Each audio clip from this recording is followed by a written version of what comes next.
Hi there, this is Ranjit and I have this LETV LE1S, which is a budget oriented device from LETV, and it sells for just 11,000 rupees. Though the pricing is budget, but the configuration is actually very good.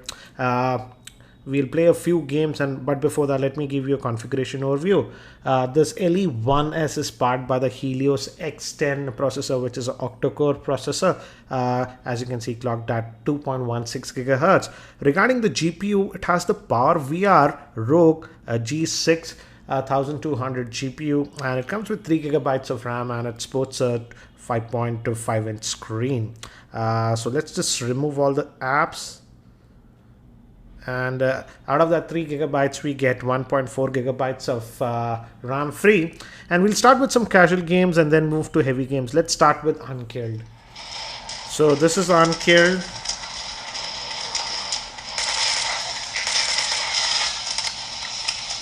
I noticed some minor drop frames there. Maybe it's just loading of level. We'll continue and see.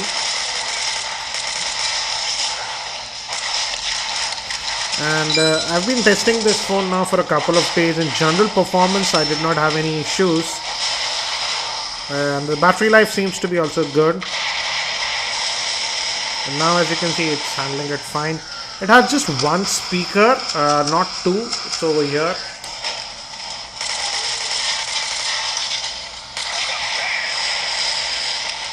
So continuing, and one thing I have noticed is that though it has a single speaker, it's actually loud.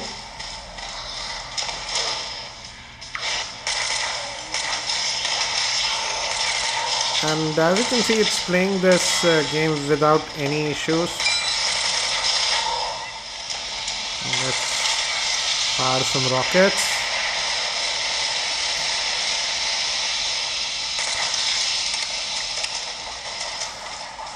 So as you can see, it plays this game actually very well. So let's just get out of this game now and move to some heavier games. So I'll just get out of this one, and you have to hit this, and your quick toggles and multitasking is over here.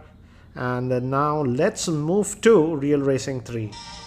So this is Real Racing 3, and I've already done the hands-on overview with this device. So if you haven't watched that, you should check out that video. Link will be in the YouTube show notes.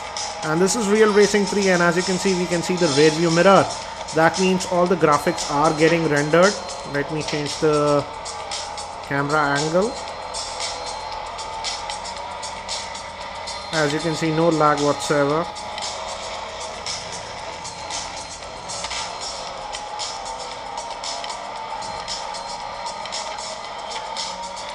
I just prefer this angle. And as you can see, it's running this Real Racing 3 also without any issues.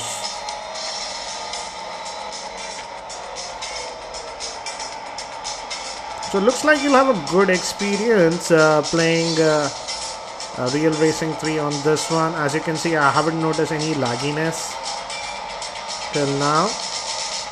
And it's handling everything fine. As you can see, another camera angle view, and it's completed this race. So let's just get out of this one also, and let's just swipe away. And the thing is that this is metallic, so let's also look at the temperature. It's getting slightly warm, but as you can see, just about 37, you could say, about 37.5 degrees, 38 degrees Celsius. But let's load some heavier games and see how it handles it. Now let's play Asphalt 8. So this is Asphalt 8, and let me show you the graphics settings. By default, it was at medium, but I have kept the graphics to high, and I'm going to use on-screen steering. So let's see how it handles Asphalt 8. So this is Asphalt 8, and I'm trying the drift.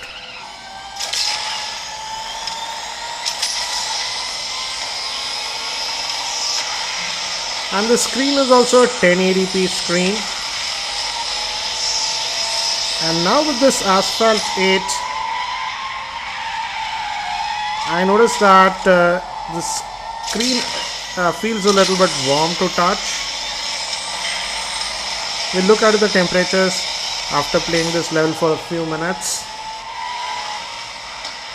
So even at this high graphics settings, I would say it plays this Asphalt 8 well. But some minor frame drops I notice at times when there is a lot of action. But again, you won't notice that if you don't play this game a lot. So overall, I would say it's handling it fine, as you can see.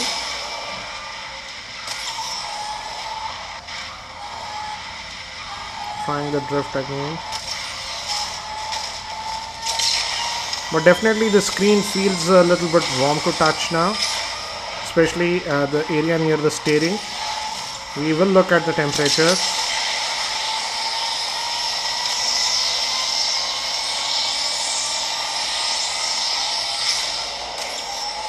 But as you can see, in terms of gameplay,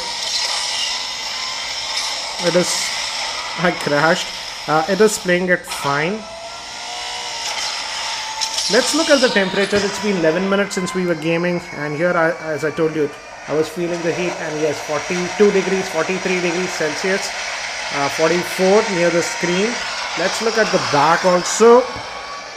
The back is actually cooler because this is looks like aluminum, so it's easily able to dissipate the heat.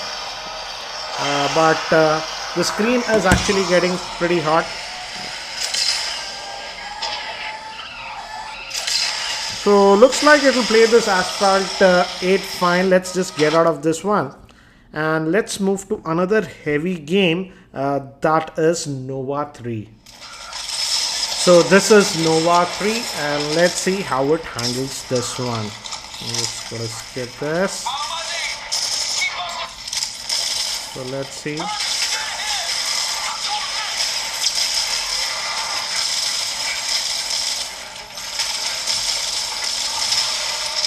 And surprisingly, it's handling Nova 3 well as of now, I've noticed.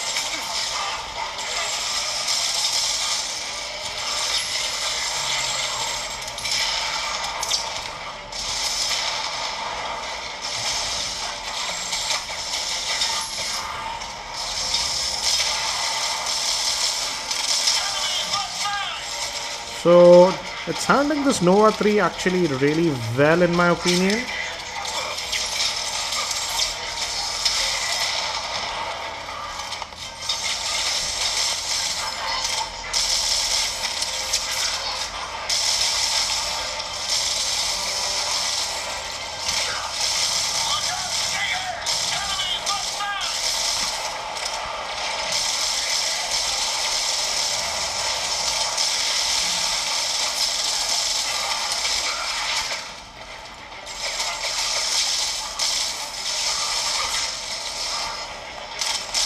So I feel it's handling this Nova 3 very well in fact. So you'll have a good experience playing even this Nova 3. And let's look at the temperature. It's been over 14 minutes since we are gaming. And again here on the screen at the top, it's about 44.8 degrees, almost 45 you can say. And here at the lower portion, it's about 40 degrees Celsius.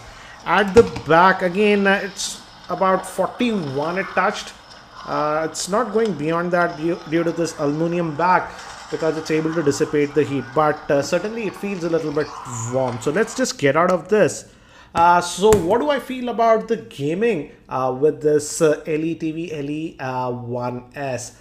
Certainly I have to say the gaming performance was very impressive considering the price point. Yes, the handset tends to get a bit warm after about 10 odd minutes of gaming, especially the screen portion. But again, in terms of gaming, I have to say the gaming performance was actually very good considering the price point. As it sells in India for just around 11,000 rupees, and I don't think so I have seen any other Android handset playing games, heavy games such as Asphalt 8 and Nova 3 without any issues at this price point. So certainly a very good handset even for gaming, and the good thing is that it comes with 32 gigabytes of internal storage, so that way you can install a lot of games. I'll also be posting the full in-depth review for this LeTV LE1S very soon, so stay tuned to my channel. Thanks for watching. This is Ranjit and I hope to see you in my next video.